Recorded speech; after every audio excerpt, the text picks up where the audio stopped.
Is your next step on the ADHD parenting journey treatment, but you're feeling a little apprehensive? You, my friend, are not alone. So many of us want options that are science-backed and parent-approved. Meet Dr. Richard Bowles, geneticist, ADHD dad, and creator of NeuroNeeds. When his own son was struggling, he created a powerful, all-natural supplement that helped his son get off stimulant meds completely and thrive all the way to college. It's called NeuroNeeds, and it's packed with exactly what ADHD brains need to function, focus, and regulate without the side effects. If you're curious, hit the link in the show notes to check it out. And don't forget to sign up for our newsletter while you're there, because right now, NeuroNeeds is doing us a solid by giving away a free brain bundle, and all you have to do to be considered is to sign up for the newsletter. Because you deserve science you can trust and support you can feel.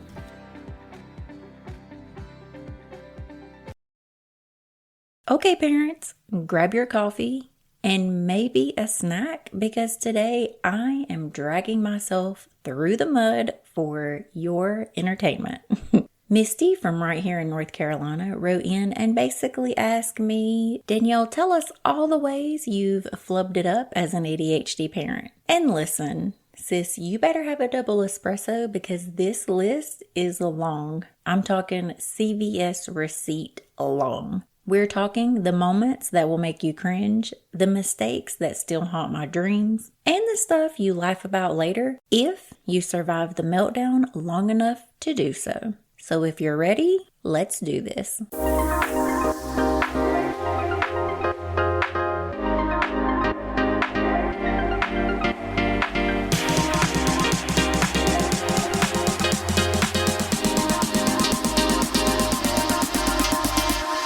Welcome back to Chaos and Caffeine, the newbie ADHD parenting podcast where we own our mess, we laugh so that we do not cry, and we admit out loud the things other parents only scream into their pillow. I'm your host, Danielle, your ADHD parenting bestie, and today's episode, my friend, is gonna get real. Parenting ADHD isn't just hard, it's messy. It's confusing as hell, and it is full of moments where you look back and think, man, I wish I could get a do-over on that. And let me just say, this is not about shame. Shame has no seat at our table. This is about honesty and solidarity. If you've messed it up, you're in great company. Grab your mug, my friend, because today you're about to feel seen. So why are we doing this? Why relive all the cringeworthy moments? I think 2 reasons. First, because when we share our parenting fails, it makes us feel less alone. You're not screwing everything up. You're just a human raising another human with a brain that did not come with a manual. Second, because when I hear experts and gurus admit their mistakes, I trust them more. And I'm not saying I'm your expert or guru, but I would like for you to trust me more. Like, okay, you've been in the trenches and you get it, and I want you to know that I get it too. So, let's spill it. The ADHD parenting mistakes I regret, what I've learned, and why none of us are actually as hopeless as we feel. My first flop was the impatient years. When my son was little, I was way too impatient with his behaviors. Some of it was just normal toddler chaos, and some of it was very clearly neurodivergent chaos. I vividly remember standing in the Target checkout line when he had a full-blown meltdown because I wouldn't let him grab a Hot Wheels car. I snapped, he screamed louder, and I felt every stranger's eyes burning into my back. Now, I regret those years deeply because I think my constant frustration and being triggered left him more anxious than he should have been. Mom guilt table for one. But over the last 10 years of parenting, I have been able to look back at those years, and while I do regret them, I've been able to give myself some grace. Not only was I a brand new mom, not only was I a brand new ADHD mom, I was also going through a divorce. So as triggered as I was, I probably did the best that I could with what I had. The one thing that I learned right after those toddler years that really helps me still to this day is if your patience is slipping, let's be real, when your patience is slipping, pause. Even 10 seconds to breathe or step outside and possibly shut my damn mouth can change the entire interaction. Sometimes survival is the win. And when we take the sacred pause before we react, not only are we saving the moment, we're actually teaching our kiddo to do the same. Another hilarious tip that I learned in my toddler parenting years, I had a parenting coach tell me to pretend I was a Kardashian. I thought that was absolutely silly as hell, and there was no way I was going to do it. Because when I am out in public, I already feel like I'm being watched, so I already have that part under wraps.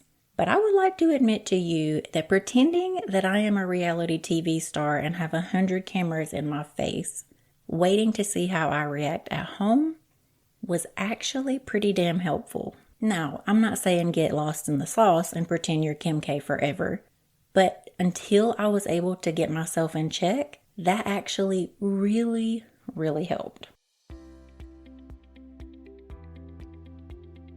You know those nights when you're up at 2 a.m. Googling, why did my child blow up over nothing? Or how do I explain instructions that don't take off like a rocket? Meet Dr. Lorian Phillips, a clinical psychologist since 1995 and in the ADHD trenches with families since 2013. She isn't just someone who studies kids. She's raising them, parenting them, figuring this stuff out live.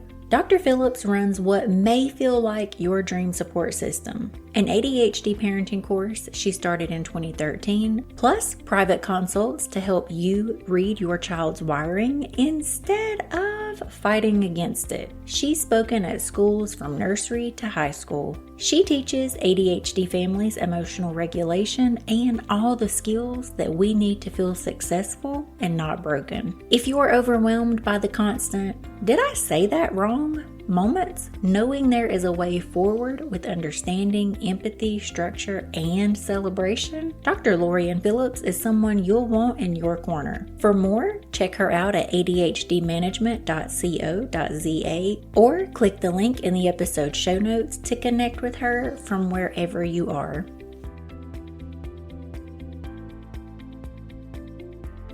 The second thing on my parenting flop list, not noticing the obvious, like girl. Social struggles, impulsivity, emotional dysregulation, they were all waving neon flags. And I just chalked it up to quirks. Looking back on playdates where we couldn't share, I thought he's just stubborn.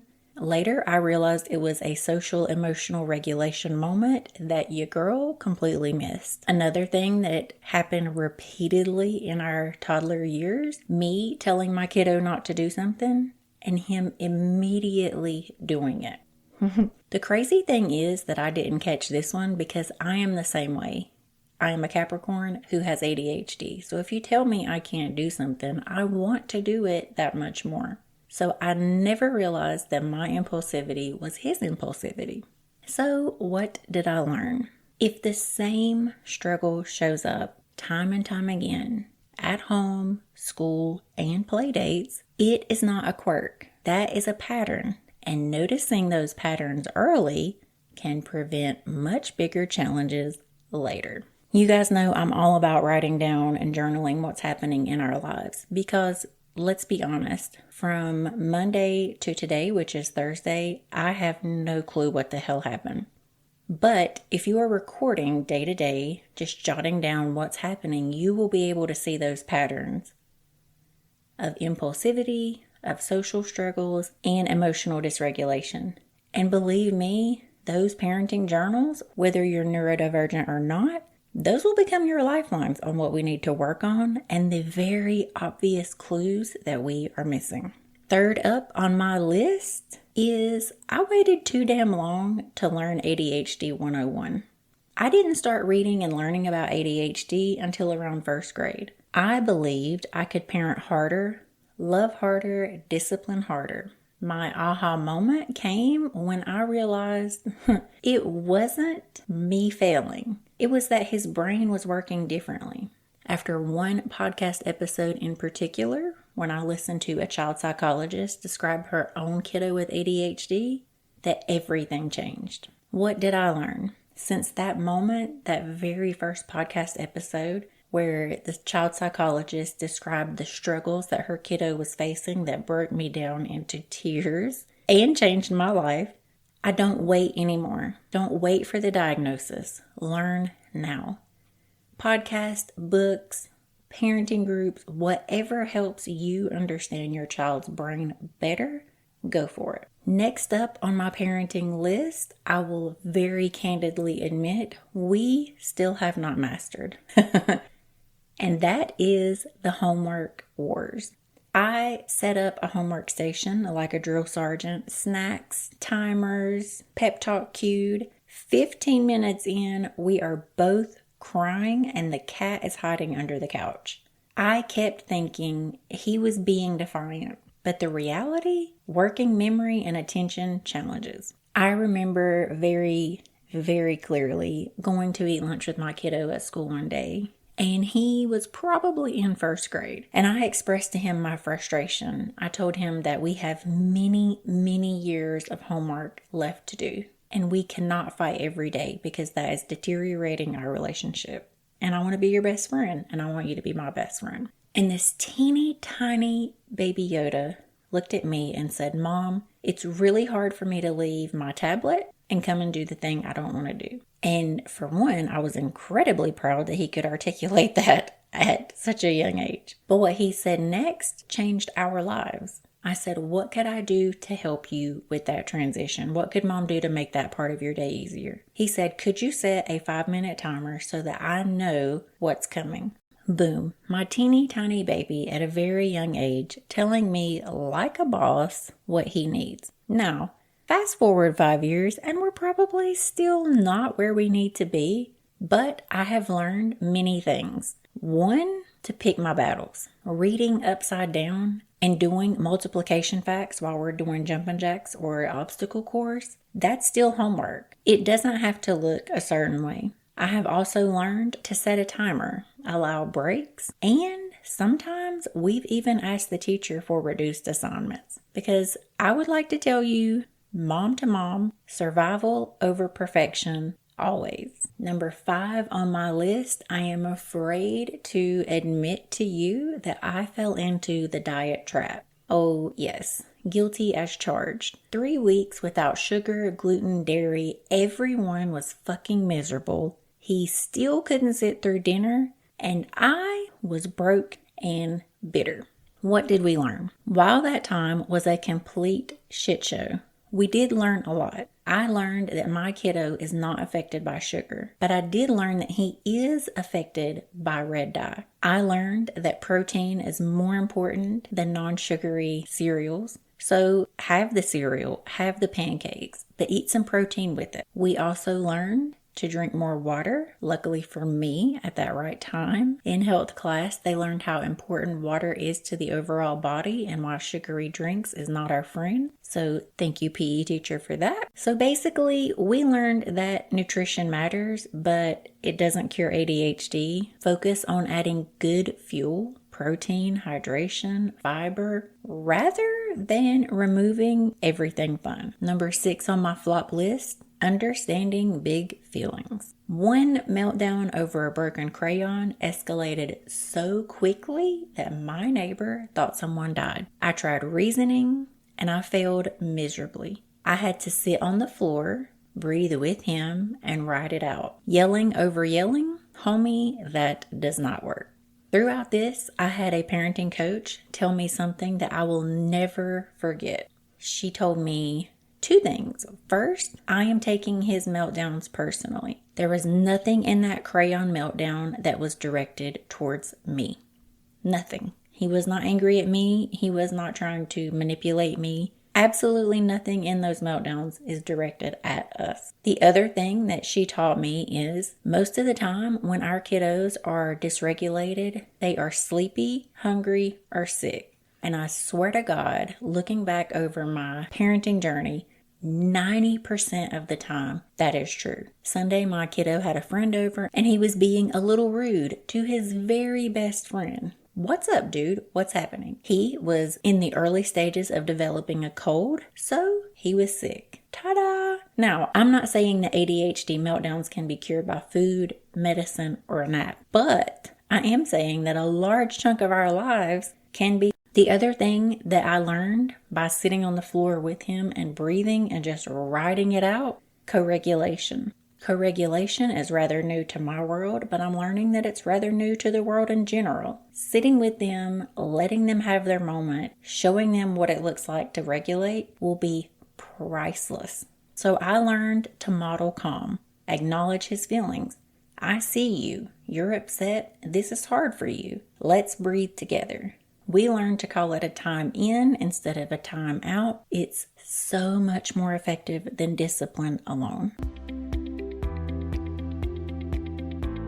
Okay, Chaos fam, if you're in full back to school mode and wondering what on earth to pack for your sensory seeking, fidget loving, easily distracted kiddo, well, Play Therapy Supply has us covered. We're talking fidgets and sensory tools, discreet classroom friendly options like spiky finger rings, putty, and handheld fidgets that actually help kids focus without becoming a classroom distraction. Calming corner supplies, think weighted lap pads, emotion cards, and sand trays, perfect for teachers or parents building a reset spot.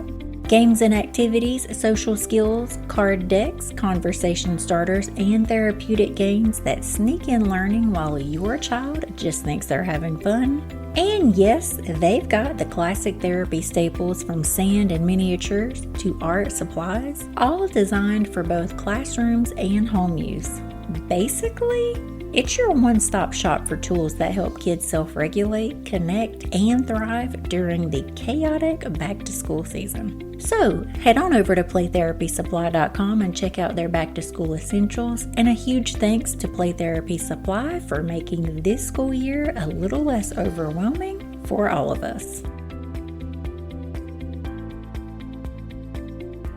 Number 7 on my list, I don't think will ever go away for any of us, but we can become more aware of it, and that is the comparison game. I used to judge myself when we went to story time, and he was climbing bookshelves like Spider-Man while the other kids sat perfectly still and quiet. It made me so flippin' anxious, and it didn't help him at all. This one is tough because Instagram is in our face.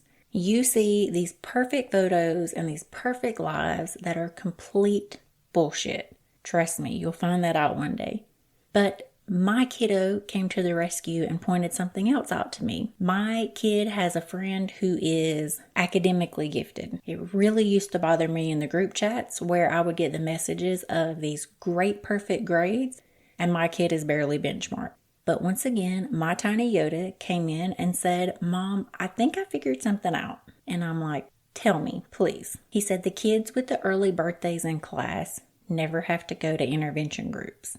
And I was like, "What do you mean?" And he said, "Well, the kids who have early birthdays in the year, they don't need additional tutoring. But I'm the youngest in the class." And holy shit. Like, not only is he aware of the fact that the reason he needs additional intervention is because he is the youngest in his class. He's not supposed to be getting 5s on EOGs, on end of grade tests. But like, what a slap in the face for me. Like my baby recognizes that we're all learning differently because we're differently aged or differently wired or whatever.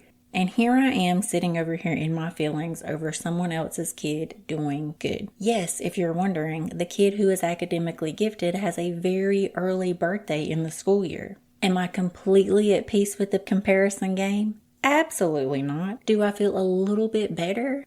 Damn right. So the mindset shift here is your child is not meant to be anyone else's child. Stop comparing it because it steals your joy and adds guilt for absolute zero gain. Number 8 on my flop list is also extremely embarrassing. The punishments that never stick. Once upon a time, in a very triggered state, I grounded him from screens for a month. 36 hours later, I handed him back the damn iPad. so that we both could have some peace. Long-term punishments just do not work with ADHD brains. Also, I learned that the punishment needs to be relative to the action. Random grounding from screens. They don't know what the heck that means. So what am I talking about? If he's riding his bike too fast or when he's not supposed to, I take the bike away for a certain amount of time. That he can understand. If he's sassy and I take his tablet away, that doesn't correlate, and I get that now. Also, punishment needs to be immediate and short term. Those consequences will work best. Even 30 minutes without a preferred item can teach more than a week-long ban. Next up on my flop list, bribery gone wrong. So when my beautiful little angel was potty training, little toys worked too well. Every time he went where he was supposed to, he got a little toy. Now, my baby is a master negotiator for every damn thing. Clean my room, what's in it for me? I basically created a tiny mob boss. And hear me out. I know these skills are going to work very well for him later in life.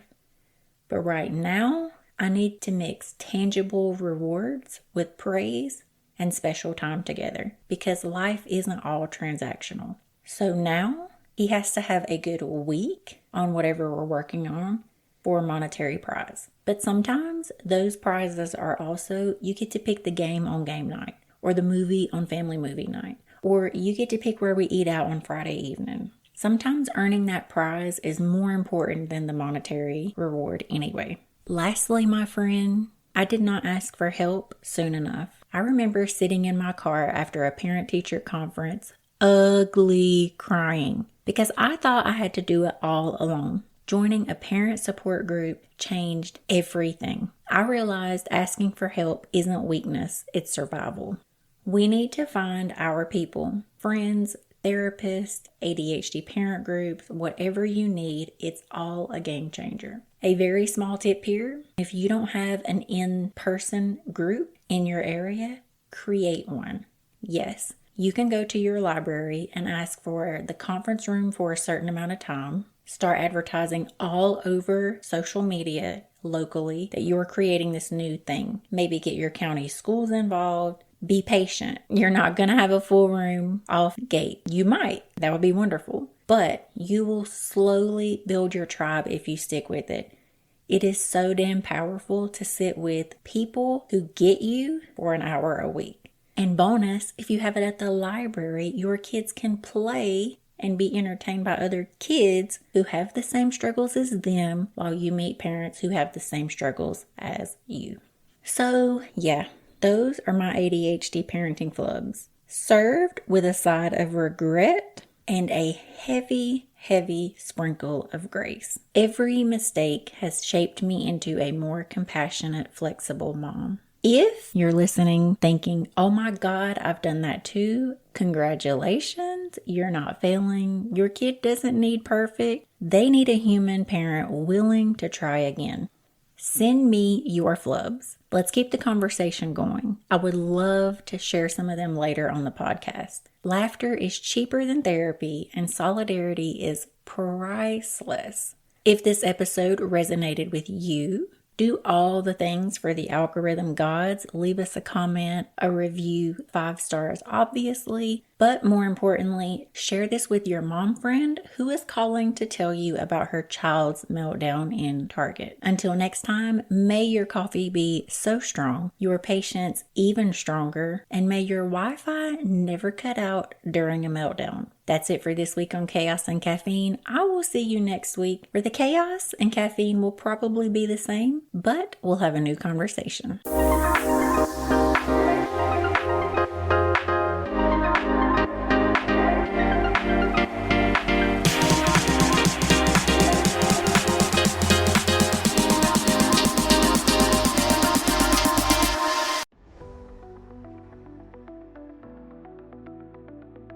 When you're parenting a child with ADHD or executive function challenges, there is no simple manual. It's hard to know, am I supporting or enabling? How do I set boundaries that build independence and accountability?